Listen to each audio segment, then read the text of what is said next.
Yuck. Ew. Gross loss for the Twins in the opener in Arizona to the Diamondbacks. Let's break this one down in today's episode of Locked On Twins.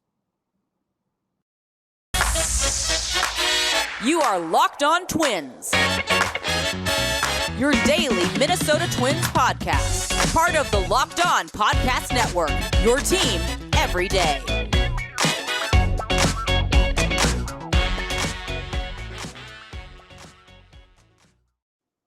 And welcome to the Locked On Minnesota Twins podcast. Today is Friday, June 17th, and I'm your gracious host, Nash Walker. Thank you for making Locked On Twins your first listen every single day.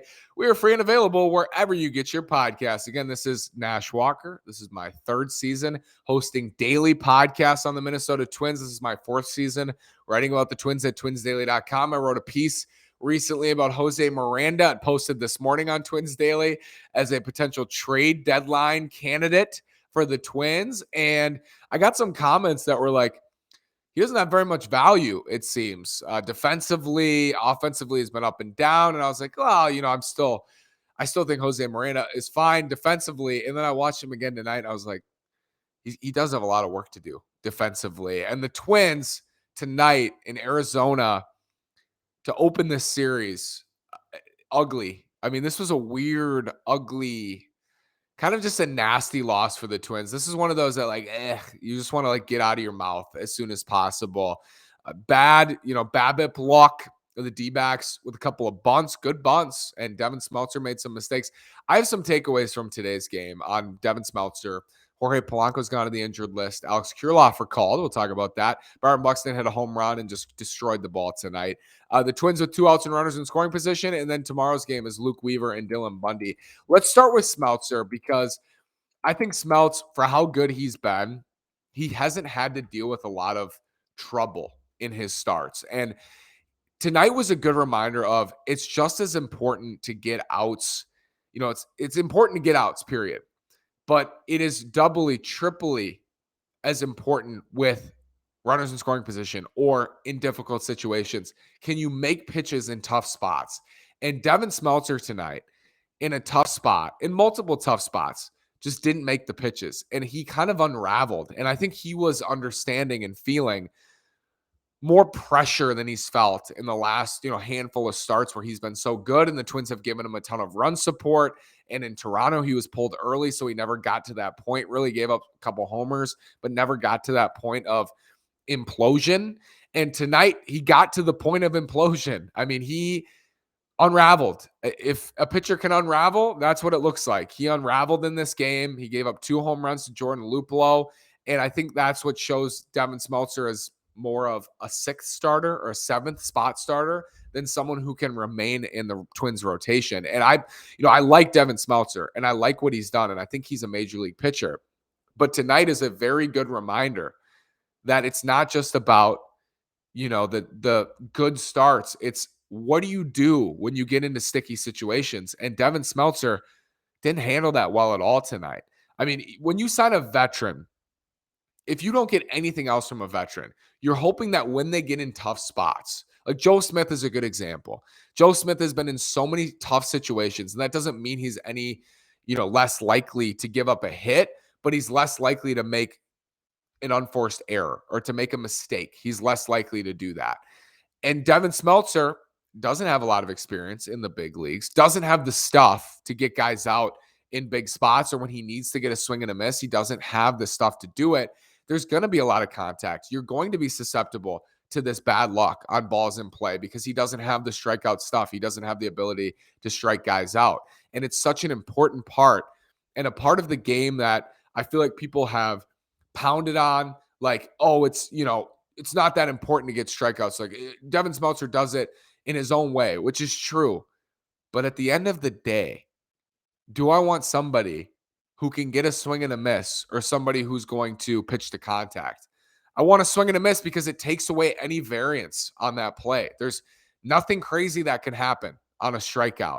And that's part of the argument of why guys striking out so much is a bad thing offensively, because anything can happen on a ball in play. I will argue generally ground balls are outs, pop outs are outs. But Devin Smeltzer tonight, he didn't get the swings and misses. And I think that hurt him. And that's going to continue to hurt him because he just doesn't have the stuff to get swings and misses. Doesn't mean I don't think he can be a major league pitcher. Doesn't mean I don't think he's been great for the Twins. He has been. But tonight, he let it get away. And, the Twins offense hit some balls hard. They didn't get those big hits in the early innings. But I think this game got away from them defensively and Devin Smeltzer on the mound. That's where the game got away from them. I don't think the game got away from them offensively. They had chances. Yes, the offense wasn't good tonight. They hit the ball hard. Good approach. Byron Buxton was great, but they weren't good with runners in scoring position. The game unraveled defensively and when the Twins were in the field. The game was over. It was 7-2. And it was already late, and Mad Bum went 6, and I thought he was okay. It wasn't good, but I thought he was okay. And the Twins just kind of shut down and imploded defensively and on the mound with Devin Smeltzer. Jorge Polano to the injured list. Alex Kirilloff is up. Let's talk about that after this word from Athletic Greens. What is this stuff? With one delicious scoop of AG1, you're absorbing 75 high-quality vitamins, minerals, whole food source superfoods, probiotics, and adaptogens to help you start your day right. This special blend of ingredients supports your gut health, your nervous system, your immune system, your energy, recovery, focus, and aging. All the things. It's lifestyle friendly, whether you eat keto, paleo, vegan, dairy-free, or gluten-free. It contains less than 1 gram of sugar with no GMOs, no nasty chemicals or artificial anything while still tasting good. Right now, it's time to reclaim your health and arm your immune system with convenient daily nutrition. It's just 1 scoop in a cup of water every day. That's it. No need for a million different pills and supplements to look out for your health. Plus, to make it easy, Athletic Greens is going to give you a free 1-year supply of immune-supporting vitamin D and 5 free travel packs with your first purchase. All you have to do is visit athleticgreens.com/MLB Network. Again, that's athleticgreens.com/MLB Network to take ownership over your health and pick up the ultimate daily nutritional insurance. We have an important favor to ask you. We put together a survey so we can learn more about listeners like you and make your favorite Locked On podcast even better. This is your opportunity to tell us what you like and don't like about Locked On Podcasts. Go to LockedOnPodcast.com/survey right now to get started.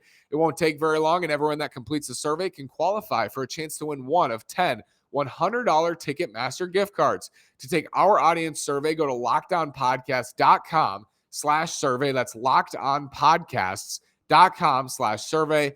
Thanks for your help. Alex Kirilloff finally called up. Everybody's ready to see Alex Kirilloff. I am too, and he got an at-bat late in this game, dribbled out. But even in this one at-bat, and I don't want to pull too much from just one at-bat, but he looks like he's swinging with more authority.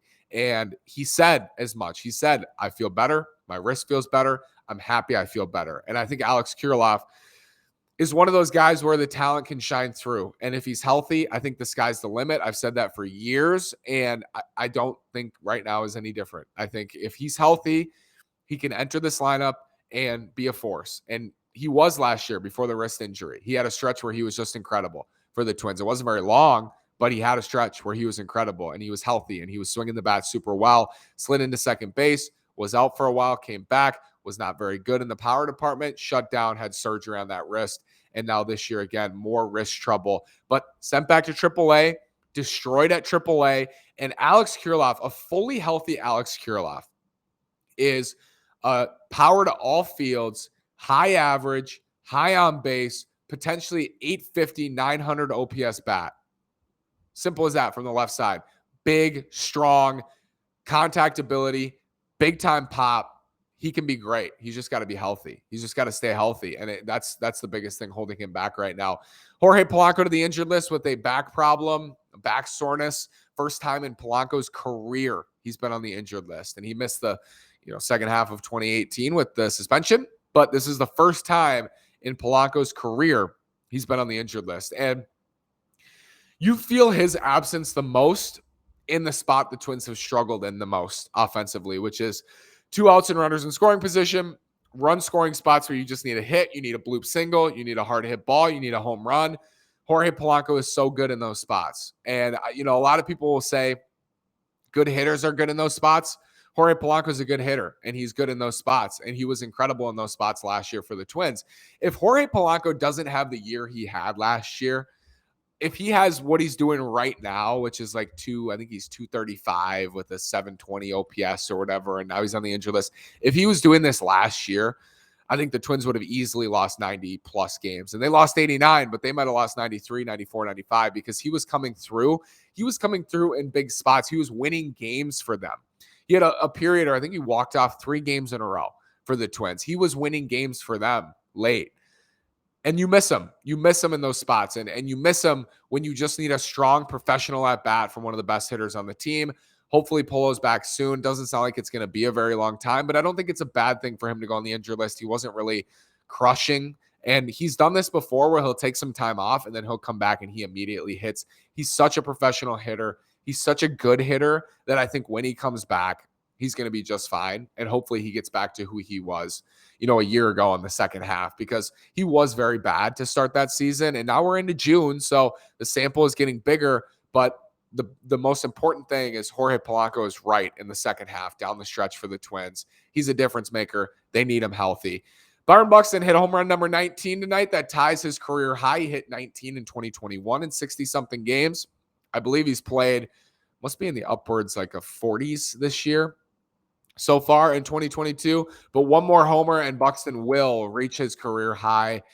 He's played, tonight was his 49th game. So he's played in 49 games this year and he's hit 19 home runs. Crushed the ball. He's on an absolute tear right now. He's in the Byron Buxton zone right now. And I think to this point, knock on wood, this plan is working. He DH'd again tonight, turf field. Maybe he'll DH again Saturday. I think Saturday could be a day off for him, but I would really like to see him back in the lineup on Saturday. So I hope it's not. But he looks incredible at the plate right now. He really, really does. And he's going to set a career high in homers. It's amazing like that Byron Buxton is going to reach 20 home runs, save for something crazy. But Buxton is going to reach 20 home runs. Next bar is 30. Next bar is 40. And then eventually Byron Buxton going to set the MLB record. The first picks of the NBA mock draft have been made. Before I talk to you about that, this word from BetOnline. BetOnline.net is your number one source for all your betting needs and sports info. Find all the latest sports developments, league reviews, and news, including this year's NHL playoffs and Major League Baseball. BetOnline is your continued source for all your sporting wagering information, including live betting, esports, and scores. And BetOnline.net remains the best spot for all your sports scores, podcasts, and news this season. BetOnline.net is the fastest and easiest way to check in on all your favorite sports and events, including MMA, boxing, and golf. Head to the website today or use your mobile device to learn more about the trends in action. BetOnline.net is where the game starts. Like I said, the first picks of the Ultimate NBA Mock Draft have been made. Search now for Ultimate NBA Mock Draft and get over 50 insiders, the Odyssey Sports experts, the draft experts of Locked On NBA Big Board. The 5-episode Ultimate NBA Mock Draft is underway. Make Ultimate NBA Mock Draft your second listen today. So this is ugly. Shake it off. Flush it. Move on to Saturday. I wish it wasn't Dylan Bundy starting Saturday against Luke Weaver. But you never know. The Twins won 2 Chichi Gonzalez starts. You never know what can happen here. And Dylan Bundy is due for like a good 5-inning start. Like just give him 5 innings. The bullpen was saved tonight. Thornburg gave him some quality innings after Smeltzer. They pushed Smeltzer because they needed the innings, frankly. And the bullpen was saved tonight. So 5 innings it's just like, it feels like a lot to ask from Dylan Bundy right now, but that's just not a lot to go into Arizona and like give up 3 runs or less in 5 innings. And he just hasn't been able to do that recently. So I'm hopeful that he can do that. That's not a high bar. That's just not a high bar to go 5 innings and give up 3 runs or less. That's all I'm looking for. And to hand this over to the bullpen. Jack 6-7, they followed the same script. Go Jack 6-7, go Smith 8, go Duran 9, go Pagan 8, Duran 9, Duran 8, Pagan 9. Just get through 5, Bundy, and give the Twins a chance to win. And Luke Weaver on a pitch count, 62 pitches in his last outing. He went, I think, 3 1/3 against Philly in Philly. He's got pretty good stuff. Numbers haven't been there. I expect Kirilloff to start Saturday. I don't know if Buxton and Correa will play. This could be one of their days off, but they did have a day off Thursday. So I think Correa will play. Buxton, to me, is probably 50-50 Saturday. And if he doesn't play Saturday, he'll play Sunday. If he does play Saturday, he probably won't play Sunday. That's what I'm thinking for Saturday. So this could turn into a quick series loss for the Twins if Bundy does what he's done over the last handful of outings, which is, make it very difficult on the Twins. That would not be nice for them to lose this series, but it happens. Like, just try not to get swept if they lose Bundy's start. I think what it's shown us is, like, they need Winder back. Losing Paddock really hurt, and I think that's ringing more and more true as we see Smeltzer unravel a bit and Bundy struggle. And Archer's been very good, and that's helped a ton. Don't have a ton of faith in him staying healthy, but right now he is, and he's doing okay. So I think we're starting to feel the Paddock loss, maybe more so than before, because you were getting strong performances from Smeltzer. Bundy was okay in the early going. Winder was good until he went down. So once you get Winder back, it's going to give you options. I expect he'll probably go and move back to the bullpen as a long reliever, at least initially, and he can piggyback with Bundy. And that actually helps a lot because you're not pushing Bundy. It's like, we don't have anybody to fill the middle innings. So Bundy's got to go 4. Bundy's got to go 5. And it's like, if you have Winder, you can go Bundy for 3. He's fine. Usually a first time through the order, depending on his opponent. You can go Bundy for 3. You can go Winder for 3 and then get to the bullpen instead of hoping and praying that Bundy can give you 5 good innings. And then you go to the bullpen. You can go Bundy, even Winder for 4 and get you to the 7th inning. It opens up possibilities. If Arch has a short start, Winder can come in and fill in those innings. He's a very valuable piece on this team, whether he's a starting pitcher or a reliever. Josh Winder has a bright future, and he's also good right now. And that's why it's important to get him back. And when you get through Ryan and Sonny, it just drops off in a hurry for the Twins. And it's not an ideal situation in the rotation. Hopefully they get healthier, but more than anything, I hope that they make a move at the deadline. So you have a front 3, like a legitimate front 3 of Ryan, Gray, and Montas, or Ryan, Gray, and Malley, or Ryan, Gray, and Castillo, where you're not hoping and praying Dylan Bundy gives you 5 innings because Devin Smeltzer imploded the night before and you have Chris Archer going Sunday. I mean, it's not a situation you want to be in. Decimated by injuries in the rotation. Bailey Ober's also out. Hopefully he's back soon, but he's been dealing with that all year. His stability is lost. I almost forget about Bailey Ober because we haven't seen him very much this year, and he was struggling before he went back on the injured list. So getting Winder back in the short term, Ober back in the medium term, and then hopefully in the longer term, into September, maybe Kenta Maeda comes back and fills in some innings for this team. That would be amazing. And reinforcements at the deadline. If they leave the deadline without a new starting pitcher, let's not get to that tonight. I mean, we'll have plenty of time to talk about the deadline, but you can just see the rotation's not in the best spot right now, and the offense has to take control, and it's trying to take control without Jorge Polano. But a 3-3 road trip would be okay. It would be okay. I hope for 4-2, and in order to do that, the Twins will have to win Saturday and then win the series on Sunday. One game at a time, one inning at a time. Thanks again for listening to the Locked On Minnesota Twins podcast. Thanks for making Locked On Twins your first listen every day. I will be back tomorrow with Brandon on a postcast, Locked On Sports Minnesota. Go to YouTube, find it, or you can, wherever you get your podcast, we'll have a postcast after the game Saturday. Thanks so much for listening. Have a great day, and go Twins.